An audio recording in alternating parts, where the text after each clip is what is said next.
Hi friends, वापस से स्वागत है एक नई कहानी के साथ। और आज की कहानी बहुत ही इंटरेस्टिंग होने वाली है, तो पूरा कहानी जरूर देखें और अंत तक बने रहें। और आज की कहानी है दहेज एक सामाजिक कुप्रथा। संध्या ने अजय के लिए चाय लाकर मेज पर रख दी और चुपचाप मेज के पास पड़ी कुर्सी पर बैठकर केतली से प्याले में चाय डालने लगी। अजय ने संध्या के झुके हुए मुख पर दृष्टि डाली। लगता था वह अभी अभी रो कर उठी है। अजय रोजाना ही संध्या को उदास देखता है। वैसे संध्या रोती बहुत कम है। वह समझता है कि संध्या के रोने का कारण क्या हो सकता है, इसीलिए उसने पूछकर संध्या को दोबारा रुलाना ठीक नहीं समझा। उसने कोमल स्वर में पूछा, माँ और पिताजी ने चाय पी ली? नहीं, संध्या के स्वर में हल्का सा कंपन था। क्यों? माँ जी कहती हैं कि उन्हें इस कदर थकावट महसूस हो रही है कि चाय पीने के लिए बैठ नहीं सकती, और पिताजी को चाय नुकसान करती है, तो पिताजी को दूध दे देती। ले गई थी, किंतु उन्होंने कहा कि दूध उन्हें हजम नहीं होता। अजय चाय का प्याला हाथ में लेकर माता पिता के कमरे की ओर जाने लगा तो संध्या धीरे से बोली, पहले आप चाय पी लेते, तब तक उनकी थकान भी कुछ कम हो जाती। तुम पियो, मेरे इंतजार में मत बैठी रहना, माँ को चाय पिलाकर अभी आता हूँ। संध्या ने चाय नहीं पी, गोद में हाथ रखे खिड़की से बाहर देखती रही। काश वह भी हवा में उड़ते बादलों की तरह स्वतंत्र और चिंता रहित होती। संध्या के पिता एक सफल डॉक्टर थे, पर उनकी सबसे बड़ी कमजोरी यह थी कि वे किसी को कष्ट में नहीं देख सकते थे। जब भी कोई निर्धन बीमार उनके पास आता तो वे उससे फीस का जिक्र तक नहीं करते, बल्कि उल्टे उसे फल व दवाइयों के लिए कुछ पैसे अपने पास से दे देते। परिणाम यह हुआ कि वे जितना काम व मेहनत करते थे उतना धन संचित नहीं कर पाए। फिर उनकी लंबी बीमारी चली, जो थोड़ा बहुत धन था वह खत्म हो गया। उनकी मृत्यु के बाद सिर्फ एक मकान के अलावा और कोई संपत्ति नहीं बची थी। सबसे बड़ी बहन होने के नाते संध्या ने घर का भार संभालना अपना कर्तव्य समझा। उसने एक स्कूल में अध्यापिका की नौकरी कर ली। छोटी बहन सोनाली मेडिकल कॉलेज में चौथे साल में थी और भाई आशीष बीए द्वितीय वर्ष में था। अजय ने जब संध्या के सामने विवाह का प्रस्ताव रखा तो उसने साफ इनकार कर दिया था। उसका कहना था कि जब तक सोनाली पढ़ाई पूरी करके कमाने लायक नहीं हो जाती, तब तक वह विवाह की बात सोच भी नहीं सकती। इस पर अजय ने आश्वासन दिया था कि विवाह में वह कुछ खर्च न होने देगा और विवाह के पश्चात भी संध्या अपना वेतन घर में देने के लिए स्वतंत्र होगी। अजय का यह तर्क था कि वह एक मित्र के नाते उसके परिवार के प्रति सब कुछ नहीं कर सकता जो परिवार का सदस्य बन जाने के पश्चात कर सकेगा। यह तर्क संध्या को भी ठीक लगा था। कभी कभी अपनी चिंताओं के बीच वह खुद को बहुत ही अकेला व असहाय सा पाती थी। उसने सोचा, यदि उसे अजय जैसा साथी जो उसकी भावनाओं को अच्छी तरह समझता है मिल गया तो उसकी चिंताएं कम हो जाएंगी।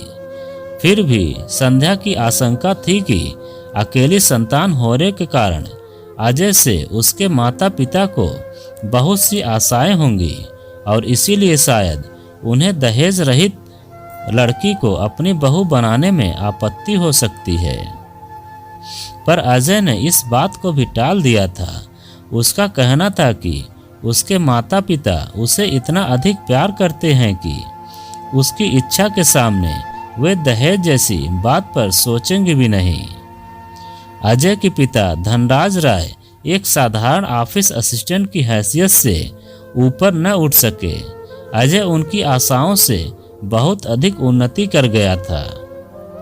घर के रहन सहन का स्तर भी ऊंचा उठ गया था। अजय सोचता था कि उसके माता पिता उसकी अर्जित आय से ही इतने अधिक संतुष्ट हैं कि संध्या के वेतन की आवश्यकता का अनुभव नहीं करेंगे। यही उसकी भूल थी, जिसे वह अब समझ पाया था। उसके माता पिता ने पुत्र का विवाह बिना दहेज लिए केवल इसलिए किया था कि बहू अपने वेतन से वह कमी पूरी कर देगी। जब उनकी वह आशा पूरी नहीं हुई तो वे गुस्सा हो उठे। उन्हें इस भावना ने जकड़ लिया कि उन्हें धोखा दिया गया। अजय कमरे में पहुंचा तो उसकी मां रीना अपने पलंग पर लेटी हुई थी। धनराज राय पास ही पड़ी कुर्सी पर बैठे समाचार पत्र देख रहे थे। अजय बोला, माँ, संध्या कह रही थी कि आप थकान महसूस कर रही हैं, चाय पी लीजिए, थकान कुछ कम हो जाएगी। रहने दे बेटा, चाय के लिए मेरी तनिक भी इच्छा नहीं है। तो बताइए फिर क्या लेंगी? संध्या पिताजी के लिए मौसम्बी का रस निकाल रही है, आपके लिए भी निकाल देगी। रहने दे, मैं रस नहीं पीऊंगी, मैं तेरी माँ हूँ। क्या मुझे अच्छा लगता है कि मैं अपने खर्चे बढ़ा बढ़ा कर तेरे ऊपर बोझ बन जाऊं? क्या करूं, उम्र से मजबूर हूं, अब काम नहीं होता। तो फिर क्यों नहीं संध्या को रोटी बनाने देती? वह तो कहती है कि सुबह आप दोनों के लिए पूरा भोजन बनाकर स्कूल जा सकती है। कैसे बातें कर रहा है अजय तू? 7 बजे का पका हुआ खाना 12 बजे तक बासी नहीं हो जाएगा। तूने कभी अपने पिताजी को ठंडा फुल्का खाते देखा है? फिर एक ठंडी सांस लेकर माँ बोली, माँ, बाप पुत्र का विवाह कितने अरमानों से करते हैं। घर में बहू आएगी, रौनक होगी, शरीर को आराम मिलेगा। फिर एक और लंबी सांस छोड़कर बोली, खैर इसमें किसी का क्या दोष, अपना अपना समय है।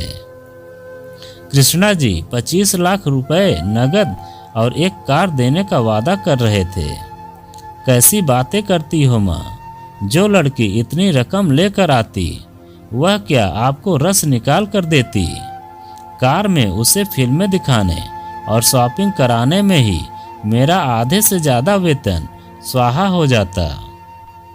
ऊपर से उसके उलहने सुनने को मिलते कि उसके मायके में तो इतने नौकर चाकर काम करते थे। और माँ, यदि मेरा विवाह अभी हुआ ही न होता तो क्या होता? यदि संध्या कुछ लाई नहीं तो वह अपने ऊपर खर्च भी तो कुछ नहीं कराती। तुमसे इतनी बार मैंने कहा है कि नौकर रख लो, पर तुम्हें तो नौकर के हाथ का खाना ही पसंद नहीं। अब तुम ही बताओ कि यह समस्या कैसे हल हो। रीना के पास जो समाधान था वह उसके बिना बताए भी अजय जानता था, सो वह चुप रही। अजय ही फिर बोला, थोड़े दिन और धीरज रखो माँ। सोनाली ने आखिरी वर्ष की परीक्षा दे दी है, अब उसका खर्च तो समाप्त हो ही जाएगा।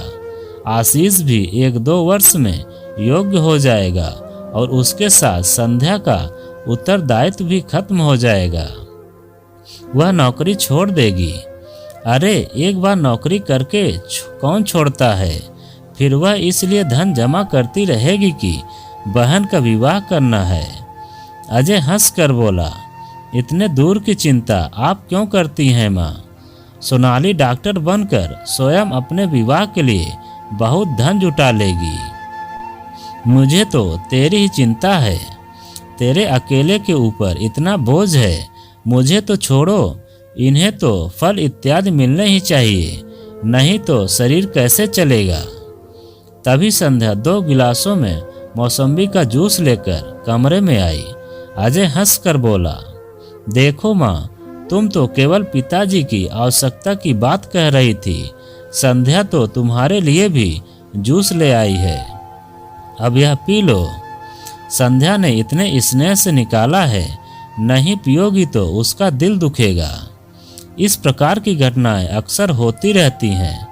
माँ का जितना असंतोष बढ़ता जाता है, अजय का पत्नी के प्रति उतना ही मान और अनुराग विवाह के पश्चात संध्या ने एक बार भी सुना कर नहीं कहा कि अजय ने उसे जो आश्वासन दिए थे वे निराधार थे। उसने कभी यह नहीं कहा कि अजय के माता पिता की तरह उसके माता पिता ने भी उसे योग्य बनाने में उतना ही धन खर्च किया था। तब क्या उसका उनके प्रति इतना भी कर्तव्य नहीं है कि वह अपने बहन भाई को योग्य बनाने में सहायता करे। वह तो अपने सास ससुर को संतुष्ट करने में किसी प्रकार की कसर नहीं छोड़ती। स्कूल से आते ही घर गृहस्थी के कार्यों में उलझ जाती है। कभी उसके पति से कोई चीज की मांग नहीं की। अपने मायके से जो साड़ियां लाई थी अब भी उन्हीं को ही पहनती है, पर उसके माथे पर सिकन तक नहीं आती थी। संध्या ने सरलता से परिस्थितियों से समझौता कर लिया था। उसे देख अजय उससे काफी प्रभावित था। यही बात वह अपने माता पिता को समझाने का प्रयत्न करता था, किंतु वे तो जैसे समझना ही नहीं चाहते थे। वे घर के खर्चों को लेकर घर में एक अशांत वातावरण बनाए रखते, केवल इसीलिए कि वे बहू को यह बतलाना चाहते थे कि वह अपने बहन भाई के ऊपर जो धन खर्च करती है वह उनके अधिकार का अपहरण है। संध्या स्कूल के लिए तैयार हो रही थी। उसे सास की पुकार सुनाई दी तो बाहर निकल कर आई। पड़ोस के 2 लड़कों ने उन्हें बताया कि धनराज राय जब अपने नियम के अनुसार सुबह की सैर के बाद घर लौट रहे थे तब एक स्कूटर वाला उन्हें धक्का देकर भाग निकला और वे सड़क पर गिरे पड़े हैं। संध्या तुरंत घटना स्थल पर पहुंची। ससुर जी बेहोश पड़े थे। संध्या कुछ लोगों की सहायता से उन्हें उठाकर घर लाई। उसने जल्दी से सोनाली को फोन किया। सोनाली ने कहा कि वे चिंता न करें, वह जल्दी ही एम्बुलेंस लेकर आ रही है। संध्या ने छुट्टी के लिए स्कूल फोन कर दिया और घर आकर अस्पताल के लिए जरूरी सामान रखने लगी। तभी सोनाली आ गई। जितनी तत्कालीन चिकित्सा करना संभव था उसने की और उन्हें अस्पताल ले गई। सोनाली अपने स्वभाव और व्यवहार के कारण पूरे अस्पताल में सबसे प्रिय थी। यह जानकर कि उसका कोई निकट संबंधी अस्पताल में भर्ती होने आया है, उसके मित्रों और संबंधित डॉक्टरों ने सब प्रबंध कर दिए। घबराहट के कारण रीना को लग रहा था कि वह शक्ति रहित होती जा रही है। सारे अस्पताल में एक हलचल सी मची हुई थी। वह कभी सोच भी नहीं सकती थी कि कभी उसके रिटायर्ड पति को इस प्रकार का विशेष इलाज उपलब्ध हो सकेगा। बीच बीच में संध्या आकर सास को धीरज बंधाने का प्रयत्न करती। अजय ऑफिस के कार से कहीं बाहर गया हुआ था। संध्या ने उसे भी इस घटना की सूचना दे दी। आशीष समाचार पाते ही तुरंत आ गया।